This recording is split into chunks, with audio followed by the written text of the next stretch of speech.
Good afternoon, everyone, and welcome to EAB University.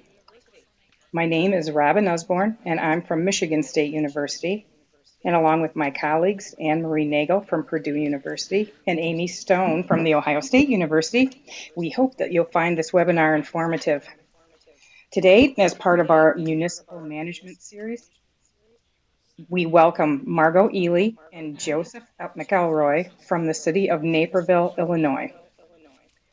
Joe's presentation will focus on how to understand and appreciate the normal communications gaps between City Council members and the municipal staff to allow for productive handling of urgent management issues raised by EAB, as well as the complex issues municipalities face when communicating with residents and media about this pest.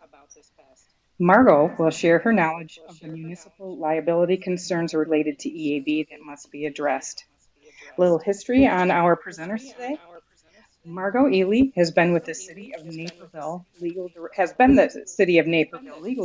for 9 years, where she leads a full-service in-house legal department consisting of 8 attorneys and 3 support staff who are responsible for serving all the city's legal needs, including litigation, corporate issues, land use matters, prosecution, workers' compensation, risk prevention, labor negotiations, and employment issues. She earned her undergraduate degree in political science and journalism at the University of Iowa and her Juris Doctor at DePaul College of Law, where she served on the Law Review. Joe McElroy is a member of the City Council in Naperville, Illinois. He is trained as both a city planner and journalist. Joe was also Deputy Director of City Planning in Aurora, Illinois, which has a population of over 200,000. Before that, he was a newspaper editor and worked as a city planner for the city of East Lansing, Michigan, where I am sitting right now. If you have questions during the webinar, please feel free to type them in the chat pod. We will be responding to the questions when the webinar presentations for each of our presenters is over, to keep the flow of the presentation going. Please stay tuned till the end because we would like to get your feedback and provide a link to a survey that we'd like you to participate in. I'm going to bring up here a slide that will kind of give us, we've been having some issues with our sign-up sheets, so we wanted you all to be able to sign up for your CEUs in case you weren't able to register like you wanted to. Let's see here. Yeah, I think this will kind of help talk about that a little bit. Okay, that's not it. There we go. Okay, I wanted to let you know also that for those of you needing the CEUs, your survey information is necessary for us to process your credits. The first 10 people to participate in this survey after the webinar is over will receive an EAB goodie bag. I wanted to let you know this webinar is being recorded and it will be available for viewing this week. Pretty much, possibly, usually they're up on the website, the www.emeraldashboard.info website by Wednesday.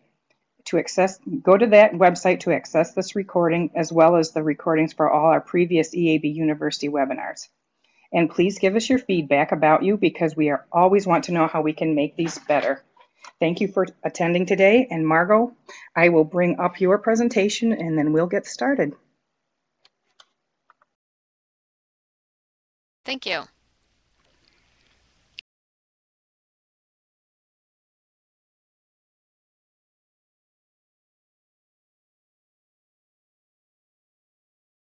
All right, good afternoon, everyone.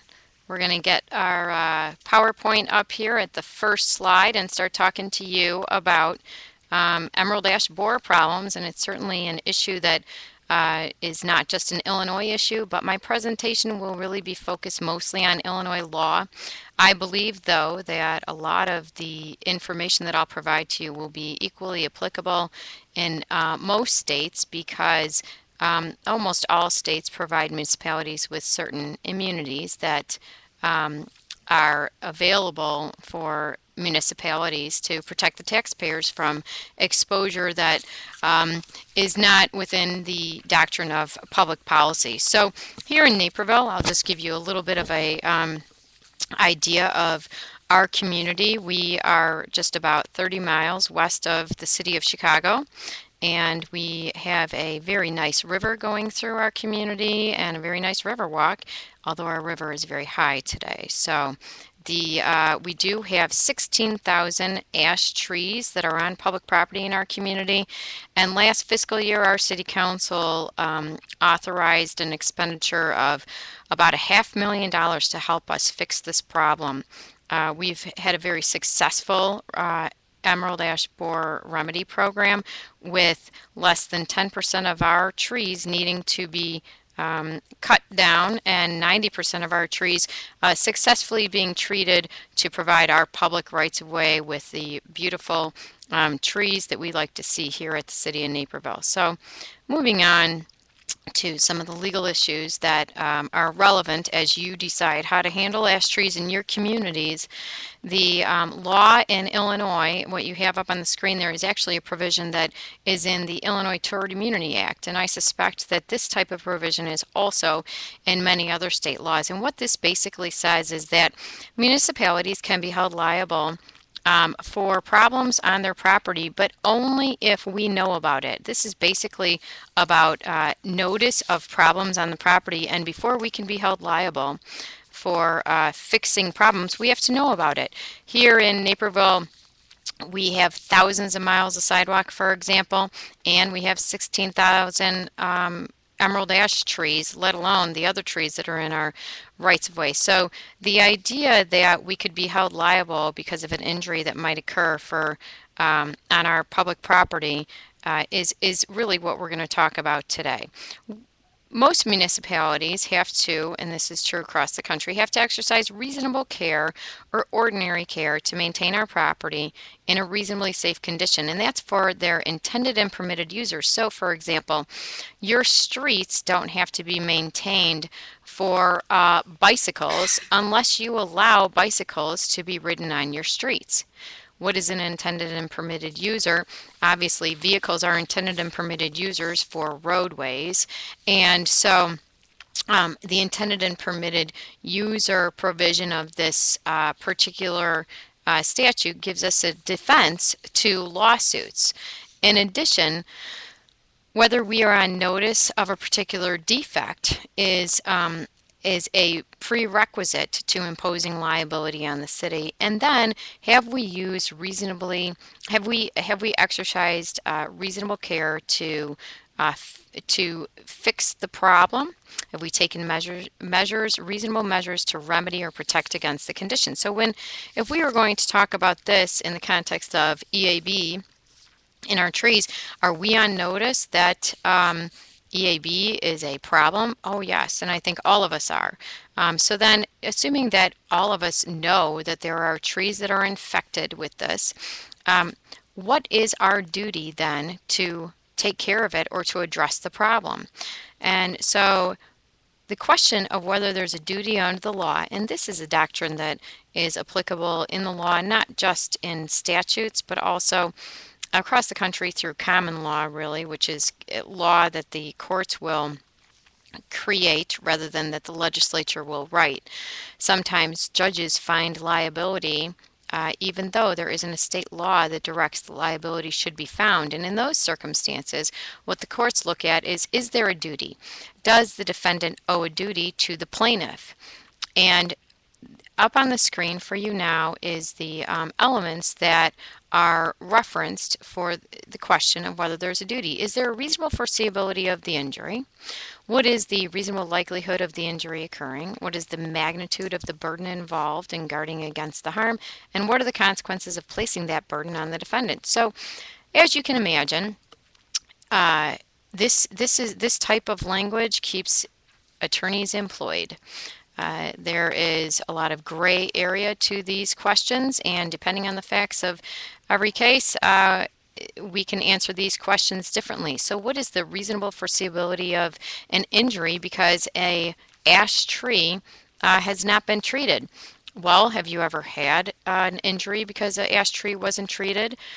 Is it reasonably foreseeable that an ash tree that is, for example, in the middle of a large piece of property that does not have any sidewalks near it and that is vacant property? Well, there's probably not a reasonable foreseeability of the injury. Now, if an ash tree is along a roadway, or along a sidewalk that's a high pedestrian area, then the reasonable foreseeability of that injury is increased based on those factors. I want to talk about a few cases that will explain this to you in a little more concrete manner. So we've got three cases that deal with maintenance of trees. I can tell you that in particular the EAB trees have not yet reached the appellate court decisions. And in my 20 years of practicing municipal law, I have not actually ever had a case where the maintenance of a tree has been the subject of a lawsuit. However, the general doctrine of the municipality's duty to maintain its property in a reasonably safe condition is a doctrine that I have dealt with many times in mostly slip and fall cases and sidewalks. So let's talk about when could you actually get sued because you didn't maintain a tree. And the first case that you see on the screen is a 2011 case that that evolved from a situation where there was a motorist, there was a gentleman who was driving on a fairly busy street, and it was next to a forest preserve district, and a tree fell on the gentleman's car, and he was significantly injured. This case involved a lot of litigation, and so everybody agrees that litigation is best. Even as an attorney, I agree litigation is best to avoid. And what we'll talk about after I tell you about these cases is we'll talk a little bit about how to avoid litigation by being proactive rather than waiting for the litigation to occur. In this case, there were experts that were hired by the different parties in the case, and there was sort of a war of the experts. And what happened is that the trial court, after the discovery, which is basically the depositions and the hard work in the case, after the discovery was done, the trial court granted summary judgment in favor of the Forest Preserve District, finding that the Forest Preserve District did not have a duty to protect the driver of that, a duty to that driver, but that trial court decision was reversed on appeal. And so the appellate court said, you know what, you're going to go to trial on this because we find that there is actually a duty in this case. So like we were talking about a couple slides ago, when you look at the factors for whether there is a duty or not, in this case the Forest Preserve District did not win. Well, they won in the trial court, but then when it went up on appeal, the appellate court said, we think that this is a question that a jury should decide. I want to tell you about the Ortiz case, where there was a family that was out for a bike ride, probably on a sunny afternoon, and all was happy in the world until mom and daughter got ahead of dad and son, and they stopped to wait for the dad and the son to catch up. And while they were standing there waiting for them to catch up, a Siberian elm, and some of you probably know trees better than I do, a Siberian elm branch, actually there was an overhanging tree limb from the adjacent property, and it fell, and it was quite a large tree limb, which, as you can imagine, was relevant in the case, and it hit the mom. And the mom suffered very serious injuries as a result of this. She ended up having several surgeries, and in one of the surgeries, they had to take pieces of her rib to reconstruct her nose. The limb itself measured more than 19 feet and was about 14 inches in diameter. And so it was a very large limb that was hanging over the public right-of-way in the sidewalk. The the mom brought a lawsuit against the owner of the property, who, as you can tell from the name of the case, was Jesus People USA, which was a not-for-profit corporation, and they owned the property.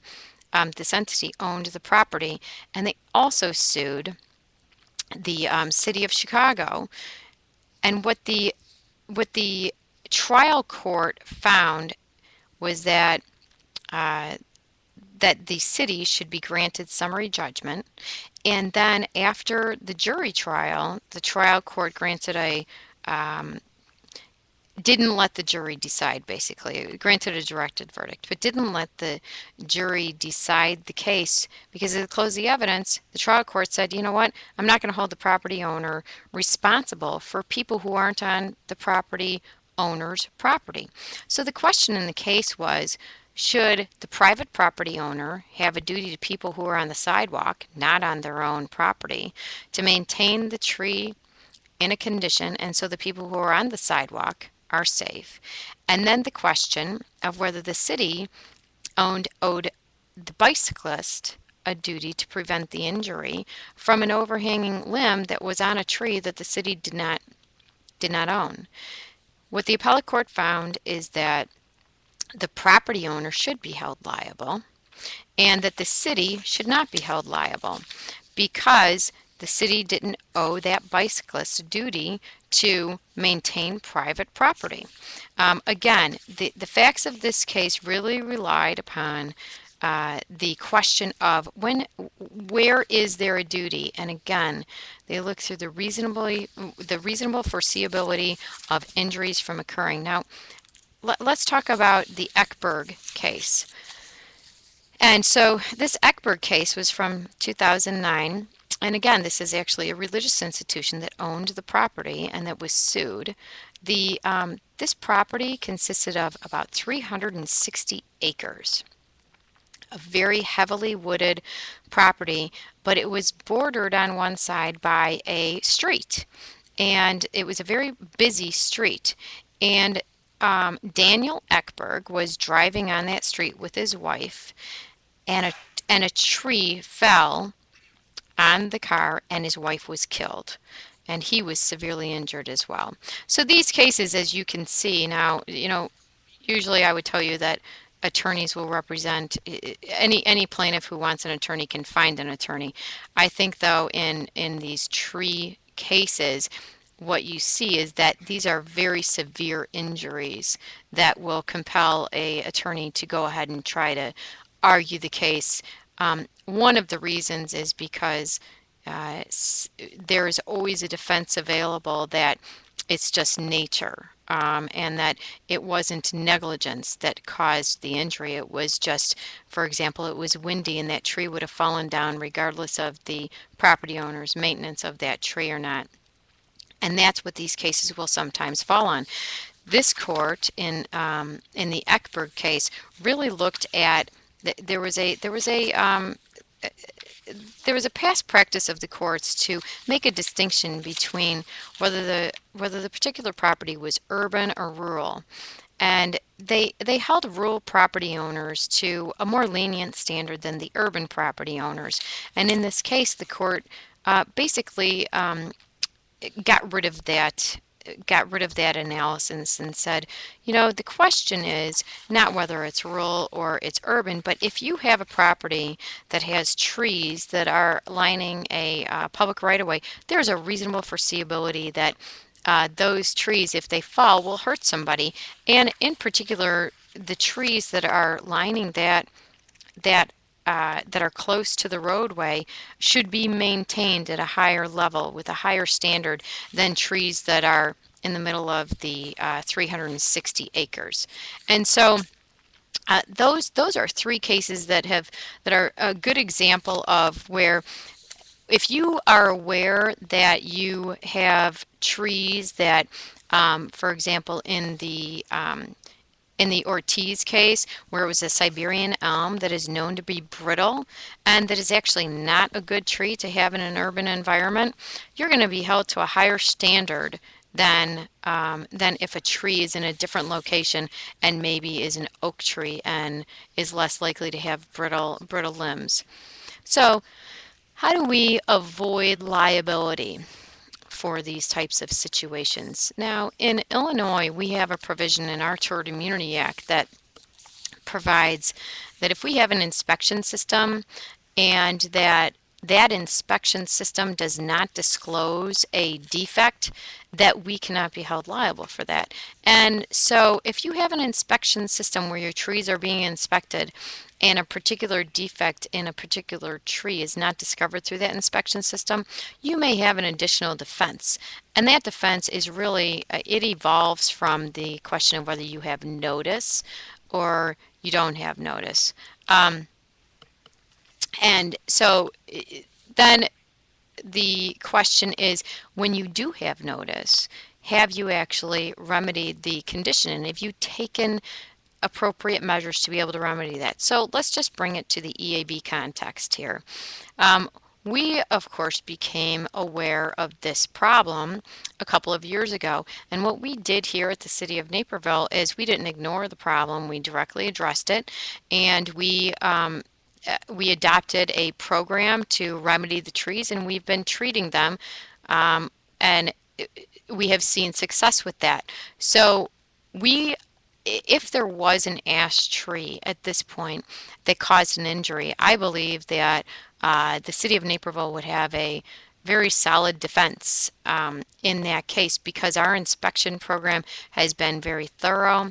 We have contributed significant resources for that inspection program. We have brought in experts to help us identify how to treat these trees, and so I don't believe that we would be held liable if there was. But again, these cases are very fact intensive, and it really depends on the facts of any particular case to determine whether we would be held liable or not. The bottom line, and I think that the lesson here is that if you're aware of a condition, and this is, it's primarily common sense, if you're aware of a condition that could create an injury, you have a duty to fix that condition in a reasonable amount of time.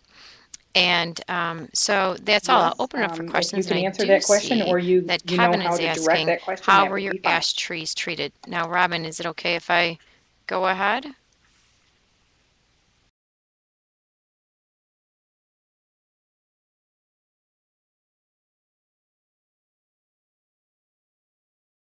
So how were our ash trees treated? Unfortunately, I am not very much of an expert on that. I do know that we hired outside consultants to be able to treat the trees, and that they assisted our Department of Public Works. I think that Councilman McElroy will be able to answer that question when he speaks a little bit more authoritatively than me. But I would tell you that we did treat the trees at different times during the year with different products. And so my recollection of the Public Works program is that we sprayed them in the spring with a particular product, and then in the summer with a particular product, and we were able to assess whether the product was effective by the leaves growing on the trees, and that we have been very successful in the treatments. And I'll go ahead and read it again. So Kevin also asked, if the city purposely stresses a tree, girdling it, are we creating a liability? Should any tree part fall from it and cause damage or injury? So the question of whether you can be held liable for an injury that occurs after you engage in some activity that's intended to remedy a problem, that's really a question of whether you were negligent in the way that you pursued it or not. And so if you pursue the remedying treatment in a manner that is held reasonable in the industry of tree treatment type of people, then you would be protected from liability. If you do something, though, in that treatment that causes a problem, and it was negligence in what you did, and somebody would say that it was negligence, then you could be held responsible for that injury. And I'm going to read Ann's question now. Do municipalities have a duty to perform regular inspections of public streets? I do understand that if we know of a problem, we have a duty to correct. However, if we don't know about it, because there's not a regular inspection policy, can we be held liable for injury or damages from a city tree? So that's a good question. And what I would say about that is that in Illinois, we do have an additional defense if we have an inspection program, but we don't have a legal obligation to create an inspection program. The inspection program is identified in our state statutes as creating an affirmative defense, and so that if our inspection program does not show that defect, then we cannot be held liable for that. And I would say that so I would say that if you don't know about a problem and you shouldn't have known about the problem. So, we run into problems with facts in these types of cases where the question is, okay, look at this tree. This is a 30-year-old tree, and it has this condition that develops over a 3-year period. The plaintiff's attorney will argue that during that 3-year period, you should have discovered it even if you didn't. That's the argument, that then potentially you could be held liable for that. Have we had instances, this is Brian's question, of ash trees falling on public property? I'm not aware of any instances of ash trees falling on public property in the city of Naperville. And now Greg's question. If a citizen reports a problem, is the city considered to know about the problem? Yes, absolutely. And we have a very, very detailed computer program that documents every time we get a complaint about property. And that program compels us then to respond to those complaints in a very timely fashion. And if we have had situations where we have complaints from citizens that we get out there and we don't see that we don't agree that it is actually a default. However, a citizen reporting the problem absolutely puts us on notice that we need to respond to that. And then Paul asks, how does a report from the public compare to an inspection program? Let's see here. How does a report from the public compare to an inspection program regarding obligation to correct the problem? That's a good question. And so I would say that a report from the public compares less favorably to a problem identified during our inspection program, because our inspection program is conducted within parameters that are provided in our policies and our guidelines and that are consistent with the law. A member of the public isn't trained as our inspectors are, and so they may report a problem that isn't actually identified as a problem under the law. For example, in Illinois, a defect in a sidewalk that is less than 1.5 inches is not really an actionable defect. And so somebody might be unhappy about a 1-inch deviation in a sidewalk, but the cases in Illinois are pretty clear that if it's less than 1 inch, it's not a sufficient defect for us to have the obligation to remedy. And Lisa asks, can you be liable for not having an inspection system in place? Could it be argued that it is reasonable to expect some sort of level of an inspection on city trees? Well, the failure to inspect this is the thing you have to remember. In order to be held liable for pretty much anything, this is true, I would say in all areas of law, just about, we're talking about the difference between a standard of liability that would be considered strict liability and a standard of liability which is negligence. So the strict liability standard is one where somebody is held liable whether they knew about it or not, whether they could have done something or not, and it is a standard that municipalities are just simply not held to. And so you have to show some negligence. There is the failure to have an inspection program is a strict liability type of standard without regard to whether there's a duty and the reasonable likelihood of an injury and whether you were aware of that particular injury. Those are the factors that go into assessing the negligence standard rather than a strict liability standard. So I do not believe that anybody would be held liable for not having an inspection program in place. However, I would say that a good plaintiff's attorney will certainly use that fact in their argument if they get to a jury trial, that that will try to persuade the jury to find for their client and argue that that type of failure to have an inspection program should be held against the municipality, although a good judge would not let that kind of argument be made to a jury, and it really just depends on what the state law says in that context. In Illinois, this would not be able to be argued in front of a jury because there is no legal obligation to have an inspection program. If you have one, then you have an affirmative defense that should win you summary judgment. And then Carrie, and this will be the last question. Carrie's question is, can you please address the amount of staff your community has to manage EAB at this level? Oh, that's a great question. So we actually have, in our Public Works Department, we have certified arborists, and I believe, and I'll get confirmation of this while Councilman McElroy speaks, I believe we have more than 16 certified arborists in our Public Works Department. I'll have to check on that though, but that's, and we also have, I'll have to check on the numbers, I'm not going to guess.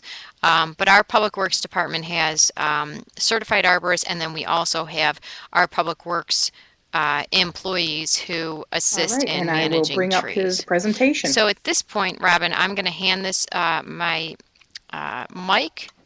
All right, Naperville is you.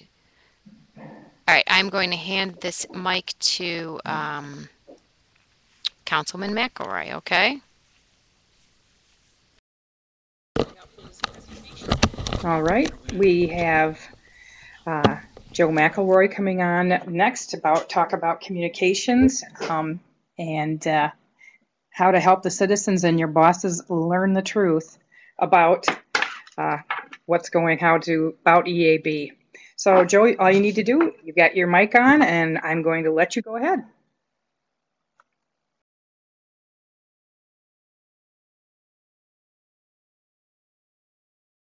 Yes, I think everyone can hear you. I can hear you fine.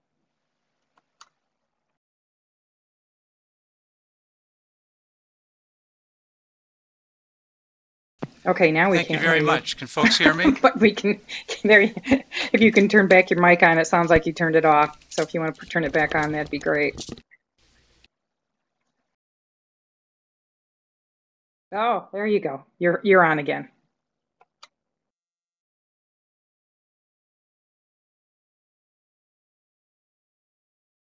Yes, you are. You're here. You're there. Yes, you are. You're there. Mm-hmm. Go ahead. Okay, we were dealing with the mute button. Okay, now I'm on. Still on, Robin? Robin? Still on? Apparently not. Okay, yes I am. Okay. Okay. There's a bit of a delay. Okay. Thank you very much. Margo's presentation was full of facts and figures and data, and that's probably the world that you folks are used to dealing in, where you're supposed to quantify things, and that's certainly appropriate, especially for public employees. However, I come from a different type of environment. I am one of the mysterious strangers called elected officials. I used to be a city staff person, but about 2 years ago, I went over to the other side of the dais, and it's amazing how different the world is. The world that I deal in is not one of data, it's one of hidden agendas and egos, and it's as the slide says, sort of a house of mirrors, where you go in and you look at what you think is reality, but reality is actually very different. And you realize that when you're a house of mirrors, but sometimes we ourselves don't realize if what we're looking at is actually how things really are. Let me talk about hidden agendas. I could give you some local examples, but I'll give you a national one from a long time ago. When the Environmental Protection Agency started in the early 70s, President Nixon supported it. Now, But after it got passed by Congress, President Nixon tried to keep it from being funded. In other words, he tried to strangle the infant of EPA in its crib. Now, why would he do that? Why would he switch positions? Well, as it turned out, 1972 was an election year, and President Nixon's main opponent, he thought, on the Democratic side was going to be Senator Ed Muskie from Maine, a senator who had a very strong environmental background. So Nixon said, well, what can I do to shore up my credentials on this environmental stuff? And so people said, well, there's this EPA thing that's been kicking around. Okay, do it, make it happen. So Congress passed it, and then Muskie did not get the nomination. Somebody else did who was not as strong on this stuff. So Nixon no longer cared about the EPA, so he tried to keep from funding it. So that's a classic example of a hidden agenda. People say things for one reason and then do it for another. Under egos, it's really scary how often personalities get into the way of the public policy decision-making process. Another way is that I've noticed that when some members of the staff or some members of the city council say something to me, I believe that a lot more than when I hear the same information from other people, because people build or lose credibility over time. So all this stuff is real nebulous, and dealing with public officials is this murky, scary world.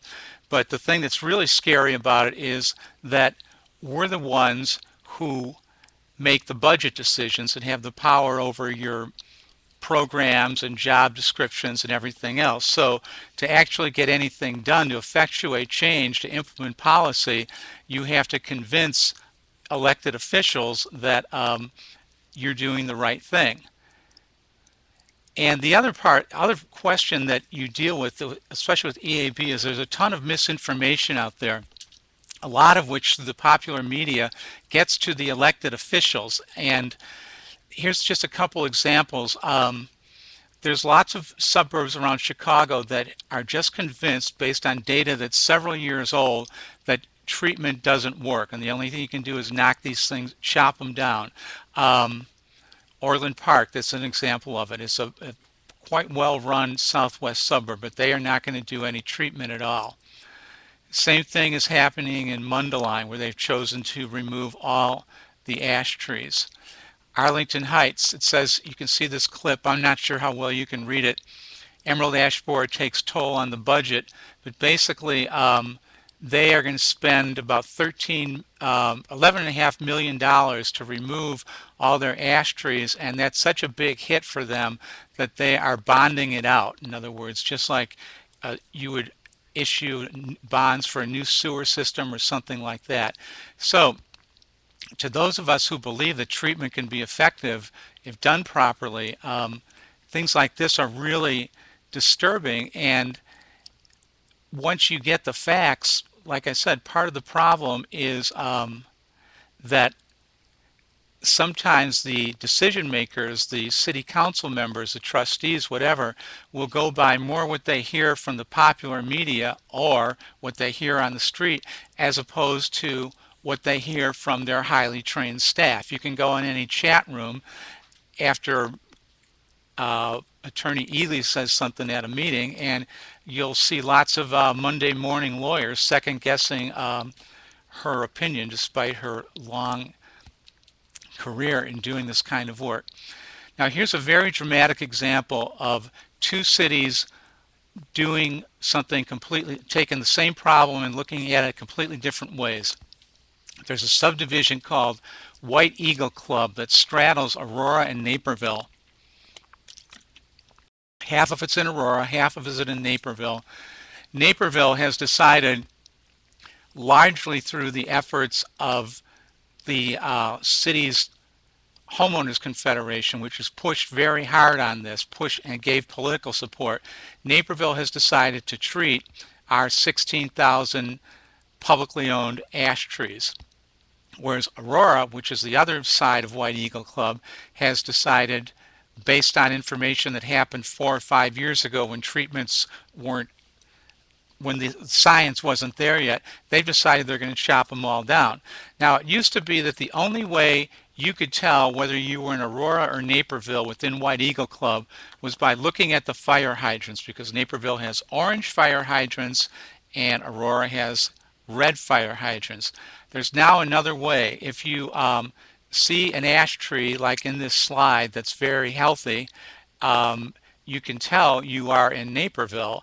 And if you see one of these lovely cone trees, you can tell that you're in Aurora, because they're just removing everything. So as this last slide said, somebody's right and somebody's wrong. And at some point there's going to be political ramifications. I used to be a planner for the city of Aurora, and I still want them to do well. I talked to the mayor of Aurora about this many months ago, and he basically got bad information from, in my opinion, from city staff saying that these treatments don't work, because there's one office park, Meridian Business Campus for Chicago area people, that tried to treat some of their ash trees several years ago, and it didn't work. Well, that's when the science was still being put together, when they were still trying to figure out what treatments worked, what dosages worked, what time of year.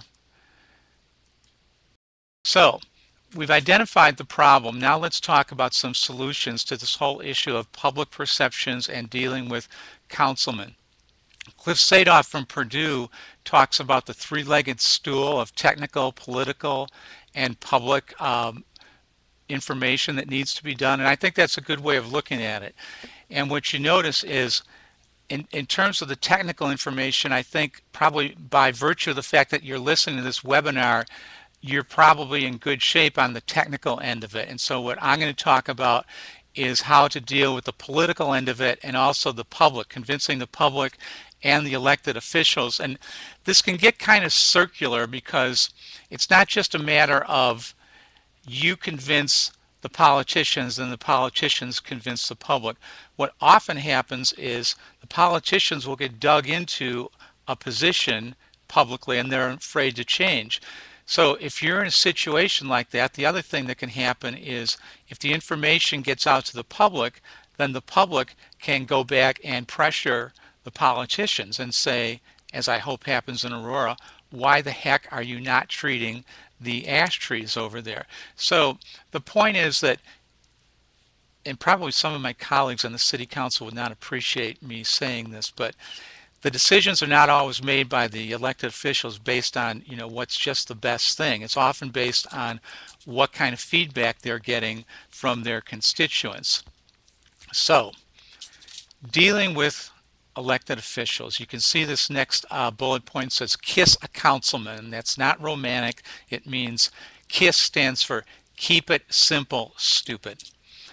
Point is, most of the people listening to this webinar have lots of education in their various fields, but when you start talking to elected officials, you really need to dumb it down, and you don't expect a high level of expertise. We have one city engineer here who is great at that, explaining it in English, and lots of times engineers are kind of a problem at that.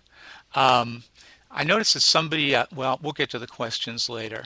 But one thing I do want to point out regarding the difference between Aurora and Naperville, the question of spending the money, the point is that Naperville isn't treating because we've got a lot more money. We're treating it basically, we're treating the trees because we have been convinced that that is the cost-effective thing to do. This city has been under a lot of financial stress over the past several years.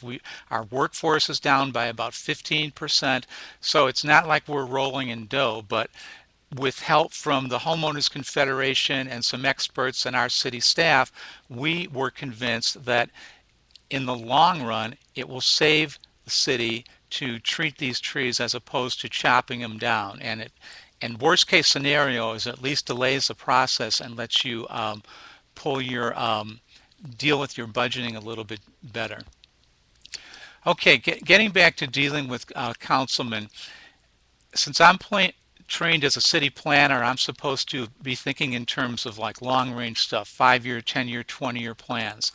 Well, that's great, but most elected officials run for office every 4 years. So when you're dealing with your alderman, councilman, whatever, put yourself in their shoes. And when you're talking about when something's going to be effective, think about it in 4-year terms. You might even want to take it a step farther and try to figure out, when you're rolling something out, try to figure out who's up for election when, and try to figure out when the benefits are going to kick in, because that's how you will get people's attention.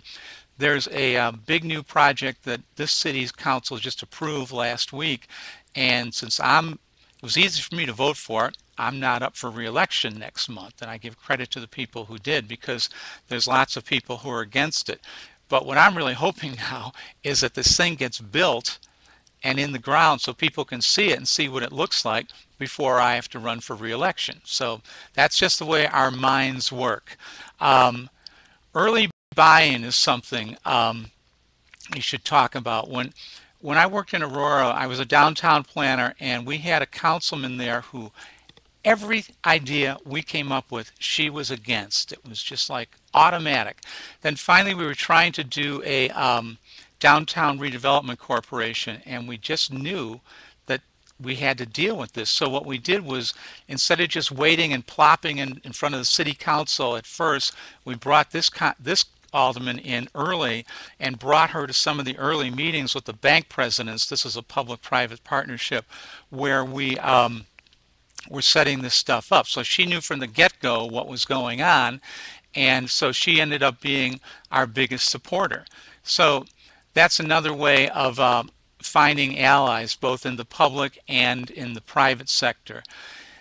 Another point is that we get tons of information. We'll get 400, 600 pages agendas. And believe it or not all of us read every page. So what stands out in our minds is often what we see. So instead of just telling people, show them, do a road trip. These 3 slides here, you'll see on the left-hand one, there's a forester explaining a pilot program to a group of people, and at least one of these, there's a few council members in here, and one of them was dead set against the idea of spending money on treating the ash trees. But when we took them out and showed them, first of all, showed them a street full of ash trees that have been treated, and then said, okay, now turn and look the other way and look at what happens when they're not treated, that's very, very compelling. It's hard to argue with that. So that act, to give this councilman credit, he did change his mind after that. So he gets credit for being open-minded, and also for getting out of City Hall and going into the field and looking at what's going on. The basic point is that good policy is good politics. And now I'll give you some examples. Our park district many years ago now, about 10 or 12, decided they needed an indoor recreation facility. They were right, it was needed. But there was so much opposition to it that not only did the project get kiboshed, but the park district director who was brought in to make it happen got run out of town. And she was very good. Anyway, a few years ago, the park district decided that they needed to renovate a historic bathhouse, and they didn't want to have the same sort of outcome where the project doesn't get done and people get fired. So they hired, this is before I got elected to city council, so they hired a public relations firm led by me. And so we did a public information program, and the basic goal is to seize the day and frame the story. Whoever frames the story in the public mind first, you know, it's like you've returned the opening kickoff. And so through some focus groups and some ambassadors and several other things that I don't really have time to go into, we ended up, you can see this is an editorial from the Naperville Sun, and I'll tell you what, something like this in the local news media is just the kind of thing, if anybody on the city council at that time, park board, was concerned about whether it was the right move, this would help them feel a lot better. And the upshot today is that the project has been built, big success, and it got put up with very little public controversy. So a little bit more about dealing with the news media. One thing that's important is to do a press kit. That's sort of like the building block of a PR campaign. We helped on a conference that was done for on emerald ash borer in Hazel Crest, a suburb of Chicago, last fall. And just this is PR in a minute and a half, but the components, and you can work with your people who are better at this, of a good press kit. First, there's your basic press release that basically lays it out. And one of the ideas is you give people information in several different ways. This Q&A thing is basically the same stuff that's in the press release. And also this what the experts say. This is really good because these people are basically unbiased sources. They're not people like the forestry companies or stuff like that. They're city officials and academics. And so you can see how this would make a good impression on the reporters who are writing this up, and that in turn you hope will lead to favorable coverage. And here's actually a few more quotes they divided. And here's the one I think is probably most important. Regarding the efficacy of treatments for EAB, they do work. That's pretty clear. So the upshot of that media relations effort was, this is some of the stories. I don't think you can read it, but there is one point where Cliff Sadoff, who I quoted earlier, basically says that people need to understand that treatments do work.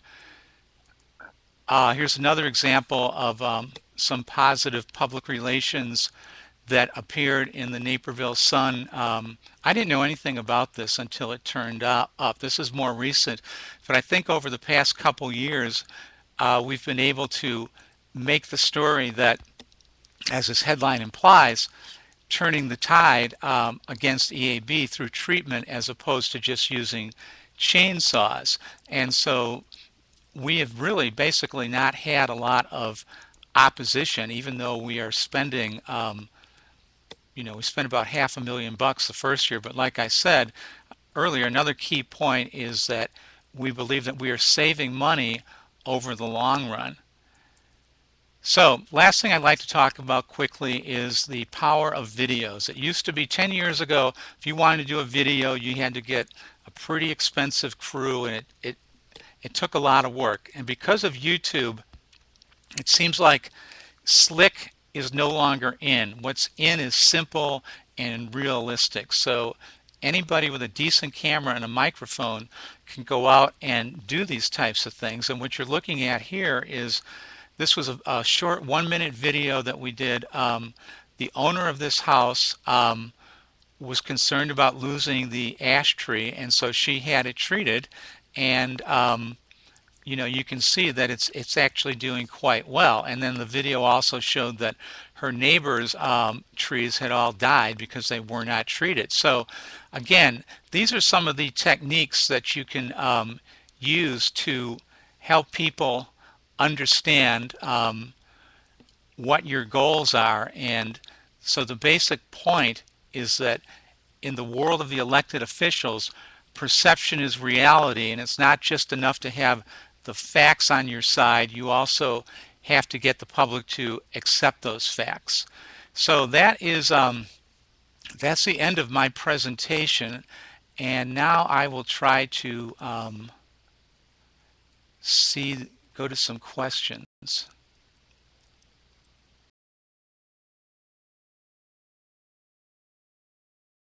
Oh, and I see that we have some people from the seminar weighing in, which is great. As somebody points out, we have this is Brad Bonham, has an integrated approach to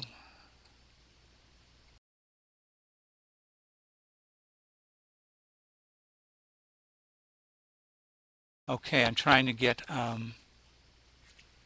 some of the questions. Here's the one about Aurora asking questions about Aurora having the money. And Ryan says, you've just proved to us That's what we've Cliff always believed to Sadoff's be true about cost politics. Dumb it calculator down. from Um, on the Purdue right. And the other thing is, website. in terms of whether you have the money to treat as opposed to chainsaws, there's some good programs out there. I think Purdue did this one where they've figured out a template where you plug in your parameters and it will help you Matt and figure even out Matt, what's the it was most effective okay. way to do this. Um, And I'm not seeing. it's, Right.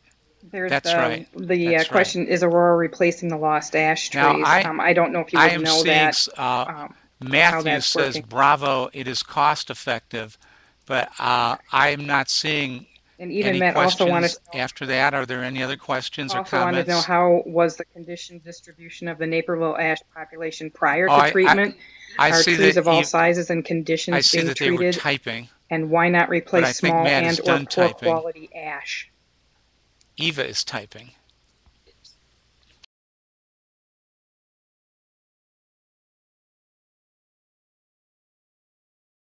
No. Oh, well, yes, they are.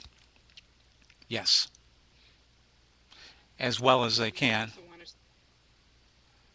I'm,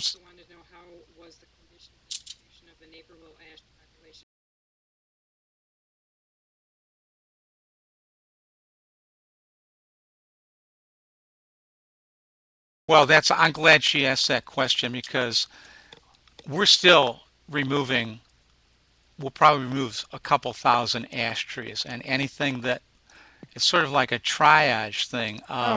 I'm You seeing a look at question the from Dwayne. What would be the battlefield normal victims, and cost to some of treat them an you ash look tree at over a and year's go, time? that guy's not going to make it, and so you don't, they're gone. And the ones that are in obviously good shape, you treat, and the ones that are somewhat in the middle, that's where the forester has to make a call. Regarding the condition of our ash trees before EAB hit, I don't know, it was basically just like everywhere else in the metro Chicago area. Was there another part to that question?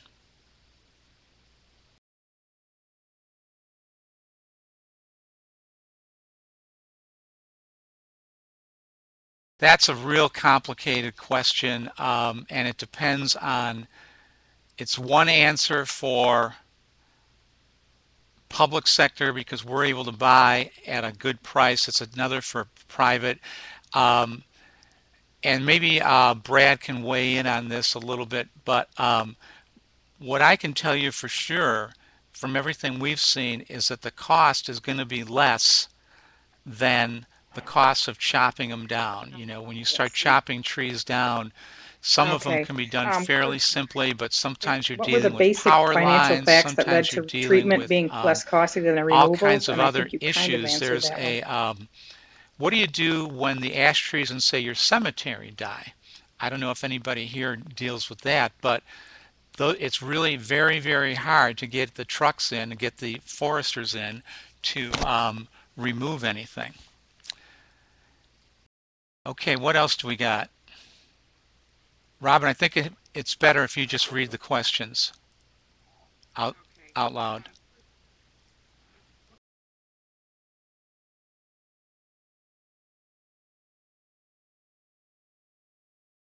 Yeah,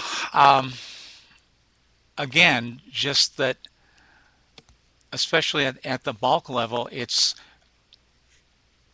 you just look, and this is where Cliff Sadoff's EAB cost calculator can do a much better job than me, but it's just a comparison of what the treatments cost, which costs less. It's sort of like computer technology. This stuff gets better and cheaper all the time, as opposed to the cost of removal. And when you hit the exponential death curve and all your ash trees start dying almost at once, then it's going to get really expensive. You're going to have trouble finding enough qualified companies to remove all the ash trees, but you have to find the money because ash trees are very brittle, unlike the American That's not a good elms, thing. you can't just say, Um, well, we'll leave them up for a few had years. Naperville conducted a tree when they inventory die, prior to the arrival of EAB? bad stuff's going to start happening right away. And getting back to what Margo was talking about, if they die and they start hitting people, even if you don't have an official liability problem, you have other problems. You'll definitely have a PR problem when people go to city council and go, why the hell are our constituents getting hit by trees? So you want to avoid that. Does Naperville, Right. excuse me, does Naperville have a sponsorship with a chemical company? I think a bit, but they also did a very thorough tree inventory when this kicked in. And I think by our GIS system, I think we can go online and not just see the trees, but I think they've also picked out the ash trees. So yeah, certainly a tree inventory is always the way to start.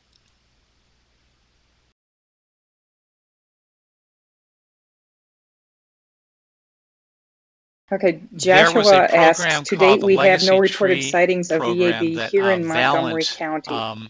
So helped should we sponsor. try to And plant those more where slides I we can, or are showed we inviting of the city future councilman costs? looking at thriving If you're ash talking trees, about ash that trees, was I the don't legacy tree think you program should that be Valent even entertaining the thought of helped planting ash largely trees. paid for. They started that a few years ago, and that was really a key thing. Helped us a lot to be able to just get in the car, go a mile and a half from City Hall, and see what that had accomplished.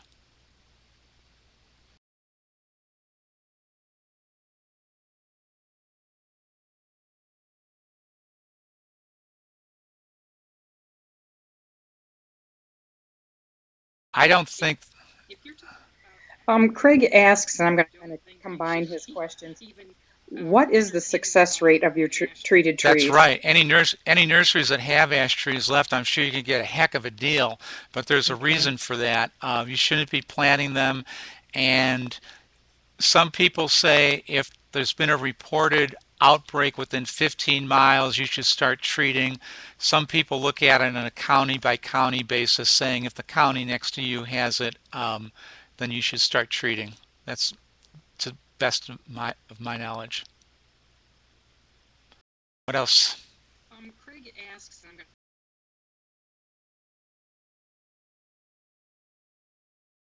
Over 90%.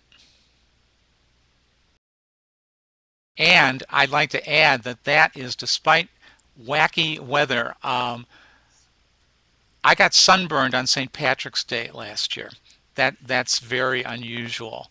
And so then we had a major drought. So it was sort of like God was not on the side of the trees, throwing them these curveballs, especially the drought. But despite that, as near as we can tell, our success rate is well over 90%. Something else that's probably worth mentioning is that what happens a lot is the first year after you inject a tree, sometimes that tree a year after that will not look any better. It might look a little worse. To see beyond today's cost of treatment, to see the long-term benefits. That fact. How do you break through the penny-wise, pound-foolish mindset you that might slams get a tiny the door touch on of treatment? the flu the next day, but then you're good for the rest of the winter. Sometimes the same thing can apply. So if you treat trees and they don't look better the next year, don't worry. Give it another year or two. What else? Still with me, Rob? How do you get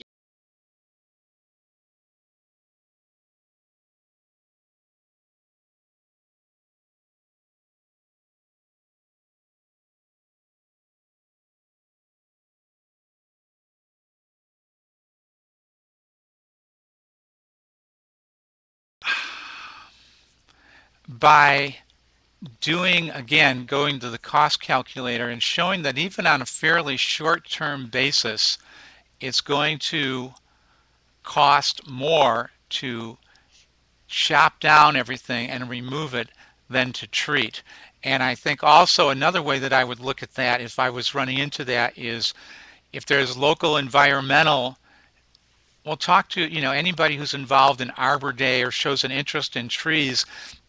That would be a good time to try to build some political support in the community for among people who might encourage a more environmentally sensitive approach to things.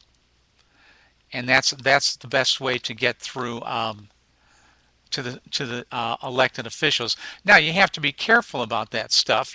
As a staff member, you can't go around totally arguing against publicly established positions, but there's ways, and this is where the technical people, and I have a sense that most of the people on the here who have been helping to answer some of the questions. You need to talk to your political people, your department head, one your city question manager, from Benjamin. How many your years mayor. do you plan And the on other thing treating is, if the you trees? can find one person, one elected official, a mayor or an alderman, who you can say, look, here's a way that we can save the city some bucks and also save a lot of trees. And if you promote this idea, you can be a hero to people.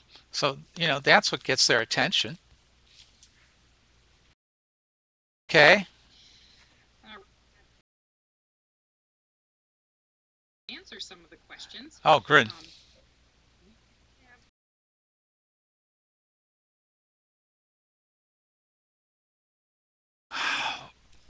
Let's just say several. What we plan on is, we believe that we won't have to spend as much money. We believe that after a couple years, we can use either less of the chemicals or not have to do it every year. But the EAB is sort of like a plague of locusts. At some point, they're going to look around and they're going to see that every ash tree, they've already either killed it, they've eaten it, or it's treated and it's killing them. So they will move on. Most of them will move on. There'll still be some residuals, but the tidal wave will be over in several years. Right now, so and that's an looks like we have point. more comments than we have forever. Questions. It's right, just something that it's sort of Terry like, does mention that I work with many small communities. It's just not forever. And their resources are much more limited than trees Naperville, don't last and forever, few have too. been The service proactive. life of ash trees in an urban situation is only about 30 years. I have a friend in Lansing who had two in his parkway, and he was treating them, and one got hit by a car and one got hit by lightning. So, you never know. So anyway, that's the answer to that question, I think.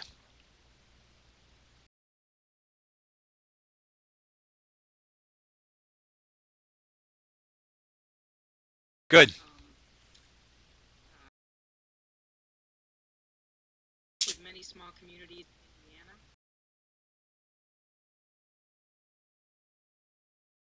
And I think that's not right.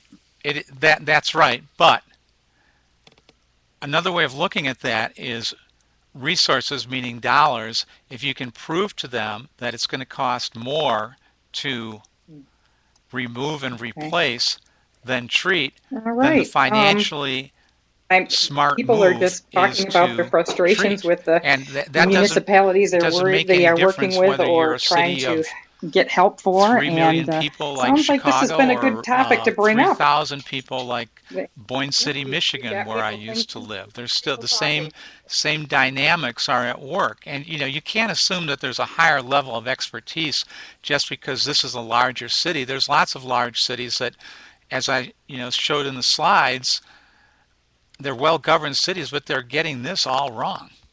All right. Thank you very much. And tell Margo we also thank her. Folks, I want you to know, if you have questions, please either email me and I can get those questions to Joe and Margo. And we will Good. Thank you so much, Joe. I appreciate it, and thank you for your time. Well, my email is on the first slide of my Thank presentation, and anybody who wants to, all right, everybody, I'm going to bring up send me an Joe's email, presentation, give me a call, and you I'd can be glad get to his talk email about off it some of more. there. Thank you very much. His beginning slide there, it gives his email if you wanted to look at that. And I wanted to let you know that Margo's is Ely M at Margo, she said to tell you that I was a lot better naperville.il.us. than you. Ely is spelled Okay. E-L-Y, so it's All Ely right. M at naperville.il.us if you have any questions for her as well. If there is no more questions, if you need anything, please let me know. You can reach me by going to www.emerald-bohr.info. And in behalf of my colleagues, I would like to say thank you all for coming. And I will sign this off in about a minute. So